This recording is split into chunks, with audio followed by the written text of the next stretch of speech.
E aí, galerinha, tudo bem? Sejam bem-vindos de volta e vamos dar continuidade ao nosso assunto da unidade. E hoje o assunto será sobre os gêneros da população, os gêneros na população. A gente viu que a população mundial aí, a população que vive nesse planeta, nosso planeta Terra, um dos que fazem parte aí do sistema solar, nós já somos mais de 7 bilhões de pessoas. E existe uma ciência que trabalha apenas para entender a dinâmica da população, que é a denominada aí demografia. Você ainda lembra o que estuda a demografia? Se não lembra, revisa lá atrás. Então a demografia estuda toda essa dinâmica populacional. Nós temos no Brasil uma instituição que realiza os estudos da nossa população. Essa instituição governamental, ela é o IBGE, o Instituto Brasileiro de Geografia e Estatística. Isso tem até aqui, esse mapa aqui, tá vendo? Tem a sigla aqui do IBGE, o Instituto Brasileiro de Geografia e Estatística, um instituto muito importante que realiza decenalmente, a cada de 10 em 10 anos, a contagem, recontagem, atualização da nossa população, que, por sinal, neste mês segunda quinzena de agosto de 2020, já ultrapassou os 211 milhões de habitantes, segundo estimativas do IBGE. E em 2020 é ano de realização de censo, recenseamento. Mas com essa questão de pandemia, possivelmente o governo, ele ou deixa para 2021 ou 2022, ou mantém, de uma forma mais adaptada e mais planejada o recenseamento da população, que deveria ser realizado. Os 10 anos vence agora, porque o último foi feito em 2010. Aliás, ele começa 2 anos antes e termina 2 anos depois. Começou em 2008 e acabou em 2012. O nosso recenseamento, o planejamento já começou em 2018, no final de 2018, 2019 se estendeu e 2020 seria o ano de colocar o bloco na rua para fazer a contagem, 2020, 2021, para até agosto de 2022 os resultados serem divulgados para a população.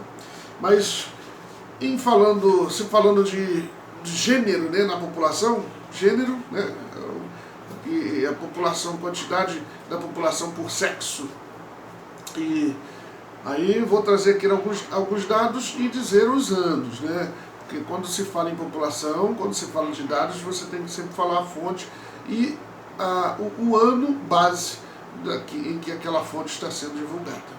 Então, em 2017, de acordo com a Organização das Nações Unidas, a ONU, 50,4% da população mundial era do sexo masculino, em 2017.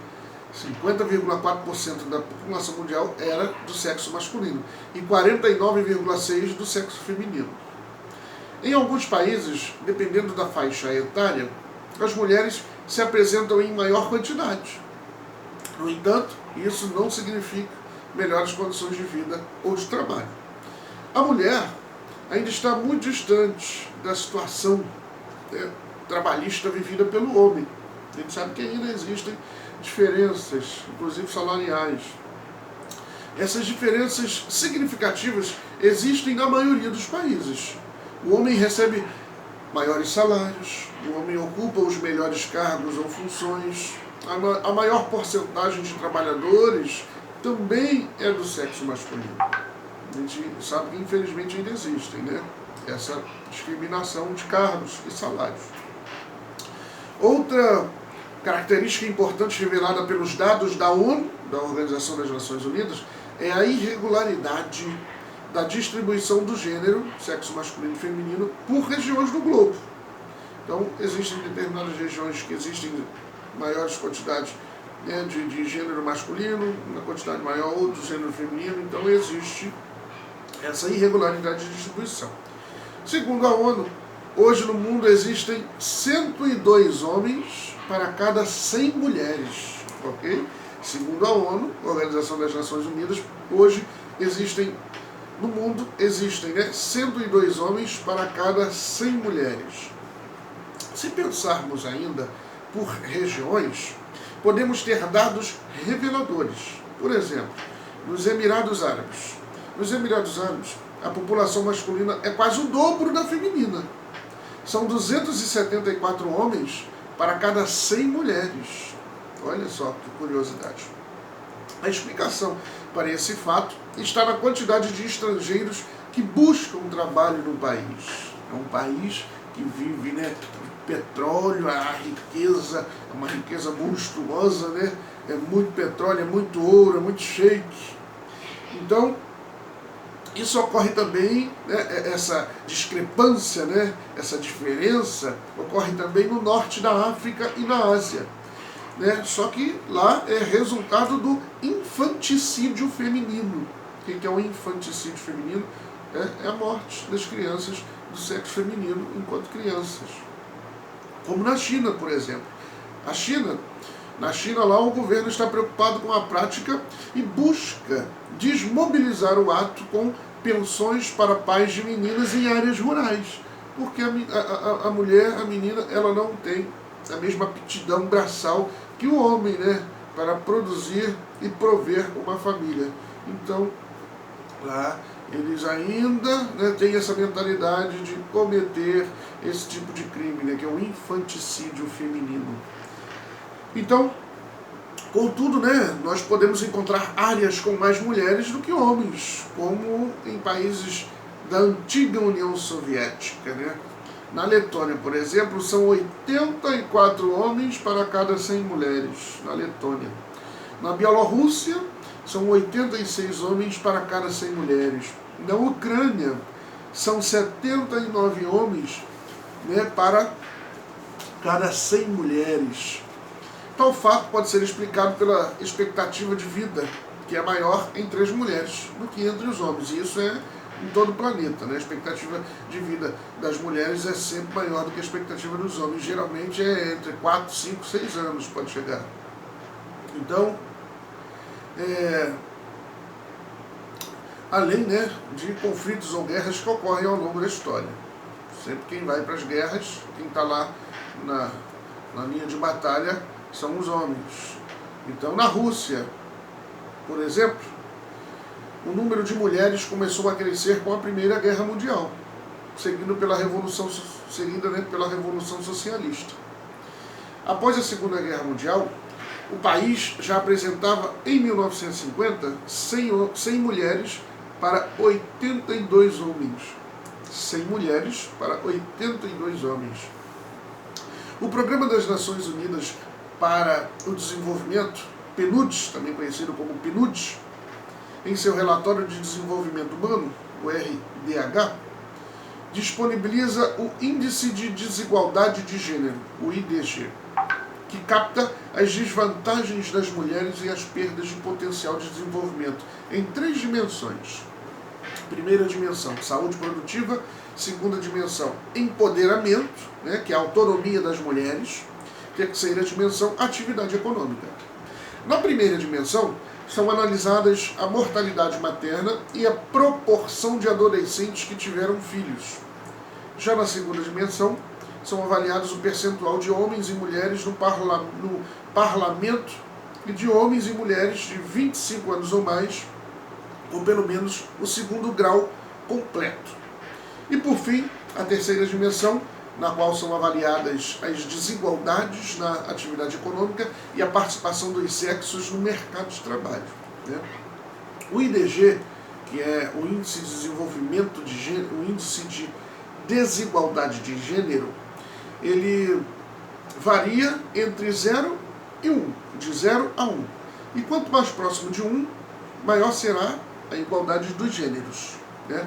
O índice divulgado no relatório apresenta a perda de desenvolvimento humano resultante da desigualdade entre as relações femininas e masculinas nessas dimensões. Então, né, verifica-se aí que é um estudo bem detalhado, né, da Organização das Nações Unidas, envolvendo, né, o PNUD. Segundo o estudo feito, né, em 2016, No ritmo atual, seriam necessários 95 anos para que as mulheres e homens atingissem a situação de plena igualdade aqui no Brasil, hein? Então, seriam necessários 95 anos para que homens e mulheres atingissem uma situação de igualdade aqui no nosso país. O Brasil ele ficou na posição 79 no ranking global de 2016 da igualdade de gênero, né, com um índice de 0,68, 0,687. Né. No mundo, a estimativa é que a desigualdade entre homens e mulheres leve aproximadamente, sabe quantos anos para ter essa igualdade entre sexos? 170 anos. Se no Brasil é 95, no mundo, a média global é praticamente o dobro. Né? No mundo, 170 anos para que essa desigualdade entre homens e mulheres seja abolida. Né? No topo do ranking de 2016, ficaram a Islândia em primeiro lugar e a Finlândia em segundo, Noruega em terceiro e Suécia em quarto. Contudo, percebemos que em muitos países a desigualdade de gênero ainda é uma realidade e limita o papel da mulher na sociedade. Então, Islândia, Finlândia, Noruega e Suécia são os países com as melhores igualdades entre os sexos, né? Igualdade, a mulher tem o mesmo estudo, mulher tem as colocações, os salários não tem essa disparidade absurda. Então seriam assim, uma sugestão, se você mulher, né, se você estivesse buscando aí um país para se viver com mais igualdade de gênero, tá aí, segundo o ranking global, né, de 2016, Islândia, Finlândia, Noruega e Suécia, né, os 4 melhores países para uma mulher se viver, né, com uma certa e determinada igualdade. Nós continuaremos com pirâmide etária, né? Preciso que vocês façam anotações, preciso que vocês busquem informações fora, né, fora apenas estas informações aqui que eu passo. Na geografia, como eu já falei, a geografia como ela trabalha com estimativas, com dados populacionais, os dados, todos os dias os dados são atualizados. Então, não deixe de se atualizar. Busquem sempre informações complementares.